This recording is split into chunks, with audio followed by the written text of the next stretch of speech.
اعوذ باللہ من الشیطان الرجیم بسم اللہ الرحمن الرحیم۔ پیارے بچوں السلام علیکم۔ امید ہے بیٹا آپ خیریت سے ہوں گے۔ بیٹا آج جو لیسن ہم لے کے آئے ہیں جماعت چھٹی ہے، مضمون اردو ہے، موضوع ہے قابلی والا۔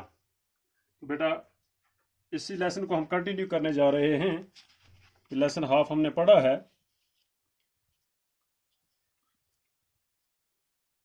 یہاں تک وہ اپنے آپ دے گیا۔ میں منی کو لے کر باہر چلا گیا۔ معلوم ہوا کہ یہ قابلی والے کا دوسرا پھیرا نہیں تھا۔ وہ روز روز گھر آتا تھا اور پستے بادام دے کر اس نے منی سے دوستی کر لی تھی۔ قابلی کا نام رحمت تھا۔ رحمت اور منی کی عمر میں زمین و آسمان کا فرق تھا، پھر بھی دونوں ایک دوسرے کے دوست ہو گئے۔ ان دونوں میں کچھ بندی ٹکی باتیں ہوتی تھیں۔ قابلی والا کہتا، منی سسرال جاؤ گی؟ منی نہیں جانتی تھی کہ سسرال کسے کہتے ہیں، لیکن بھلا وہ چپ رہنے والی کہاں تھی۔ وہ تو الٹا قابلی سے پوچھتی، تم سسرال جاؤ گے؟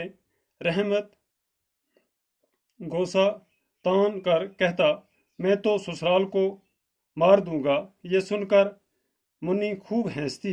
ہر سال جھاڑے کا موسم ختم ہونے لگتا تو رحمت اپنے وطن جانے کی تیاری کرتا اور گھر گھر جا کر اپنا روپے وصول کرتا، مگر ایک بار منی سے ملنے ضرور آتا۔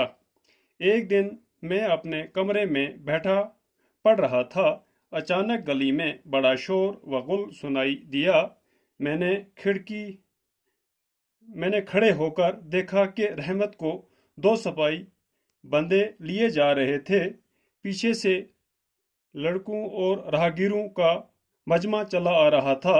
رحمت کے کرتے پر خون کے دھبے تھے اور ایک سپاہی کے ہاتھ میں خون سے بھری چھری تھی۔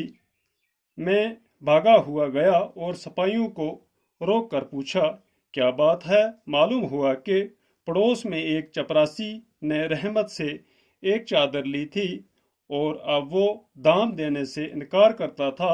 اس پر جھگڑا ہو گیا اور رحمت نے غصے میں آ کر چپراسی پر چھری سے حملہ کر دیا۔ رحمت اس بے ایمان چپراسی کو سینکڑوں گالیاں دے رہا تھا۔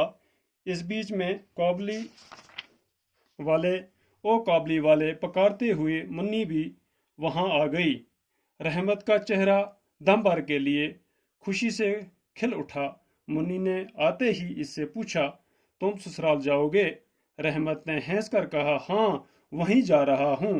اس نے دیکھا کہ اس جواب سے منی کو ہنسی آ گئی، تب اس نے غصہ دکھا کر کہا، میں سسرال کو مارتا ضرور، لیکن کیا کروں، میرے ہاتھ بندھے ہوئے ہیں۔ کچھ دنوں کے بعد اس جرم میں رحمت کو 7 سال کی سزا ہو گئی۔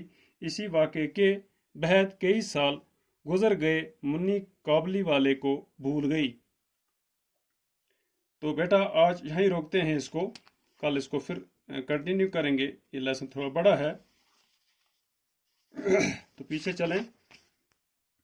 کہتے ہیں کہ معلوم ہوا کہ یہ قابلی کا دوسرا پھیرا نہیں تھا۔ وہ روز روز گھر آتا تھا اور پستے بادام دے کر اس نے منی سے دوستی کر لی تھی۔ بادام بھی دیتا تھا، پستے وغیرہ بھی دیتا تھا منی کو۔ قابلی کا نام رحمت تھا۔ یہ جو قابلی والا تھا اس کا نام رحمت تھا۔ رحمت اور منی کی عمر میں زمین اور آسمان کا فرق تھا۔ دونوں ایک دوسرے کے دوست ہو گئے تھے۔ دونوں میں کچھ بندی ٹکی باتیں بھی ہوتی تھی۔ قابلی والا کہتا، منی سسرال جاؤ گے؟ منی نہیں جانتی تھی کہ سسرال کس کو کہتے ہیں۔ بھلا وہ چپ رہنے والی کہاں تھی، الٹا جواب دیتی تھی کہ تم سسرال جاؤ گے۔ تو رحمت غصہ کے کہتا تھا کہ میں تو سسرال کو مار دوں گا۔ یہ سن کر منی خوب ہنس پڑتی۔ تو جھاڑے کے موسم جب ختم ہونے لگتا تو رحمت اپنے وطن جانے کی تیاری کرتا اور اپنے پیسے گھر گھر جا کے وصول کرتا اور منی کو ایک بار ضرور ملنے آتا تھا۔ ایک دن اسی طرح اپنے کمرے میں بیٹھا اخبار پڑھ رہا تھا، اچانک گلی میں شور و غل ہوا اور کھڑے ہو کر میں نے دیکھا کہ رحمت کو 2 سپاہی باندھے لیے جا رہے ہیں۔ بہت سارے لوگ اس کے پیچھے پیچھے جا رہے ہیں، لوگوں کا مجمع پیچھے سے جا رہا ہے۔ میں دوڑ کر گیا، وہاں پر میں دیکھا کہ رحمت کے کرتے پر خون کے دھبے تھے، ایک سپاہی کے ہاتھ میں خون کی بھری چھری تھی اور بھاگا ہوا